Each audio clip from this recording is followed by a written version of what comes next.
you live in a very interesting time where the entire world is converging, so to speak, on one model. And the one model is this: liberal democratic capitalism. At other times in history, different parts of the world were doing different things politically. As recent as my childhood and probably some of your childhoods, we had a bipolar world where we had our model, the American model, and we had the communist model doing their own thing, and we had two different competing versions of what reality in the world should look like. But today, the entire world is converging on this one model. Even the nations that pretend they are not liberal democratic capitalist nations, like China, more and more every year look more and more like liberal democratic capitalist nations. And then there are those outliers like North Korea. Well, good luck. Good luck not doing this model as a nation. You don't have any electricity and everybody starves, right? So part of the point of this discussion is just to introduce you to the idea of political socialization. And that is the idea that the world around you seems very natural because from the moment you're born, you are being socialized to this world. Little by little, you're in a kindergarten class and somebody takes a vote and you learn about majority rule, and you don't think about all the little pieces that lead you to be a good liberal democratic capitalist citizen. And it happens in very messy and indirect ways.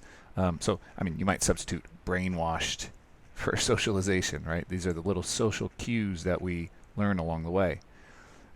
So what are the pieces of this? Well, we're going to start out with the first piece, which is liberalism.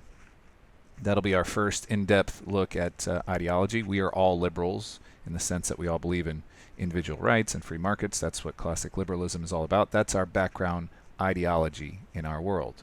You might pause for a second and think of this as your matrix, if you're familiar with that philosophical experiment or the movies, The Matrix, that this is what you're plugged into. And one of the great things about studying ideology is it gives you a chance to step outside of your matrix and think about things from a critical point of view. So we are all brainwashed or socialized to be liberals. It is one version of ideology, one way of thinking about the world, not the only one. Maybe there will be more that come after liberalism. It's the best we've come up with so far, we think. There are some, like there's a famous scholar from Georgetown who argues liberalism is the end of the world, end of history, basically, that we won't come up with anything better. And at the moment, we're a little stalled out in terms of political theory. But there will likely be something else. At any point in history, people look around and they go, of course, this is the way things are, and of course, they will always be this way, but that's rarely true. We also have, as part of our world, this basic way of making decisions. Our basic government is democracy. People like to throw around that word a lot. Don't always know what it means, though. It means different things to different people. And in fact, a lot of times when people say democracy, they are inferring some amount of liberalism mixed into the definition of democracy.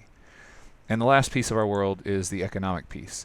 Capitalism is a very particular way of organizing our economic relations.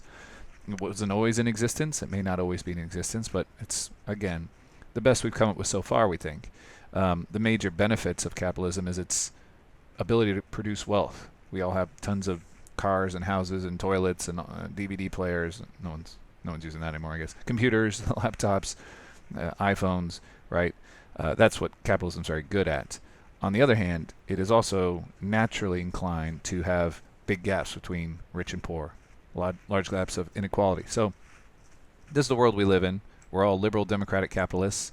It's the best combination of things we've come up with so far, but it is a particular way of orienting the world. And I think as we go through some of the other ideologies in this class, whether it's conservatism, socialism, fascism, even something crazy like fascism, you will see interesting other ways of thinking about the world that may reveal strengths or weaknesses in the current system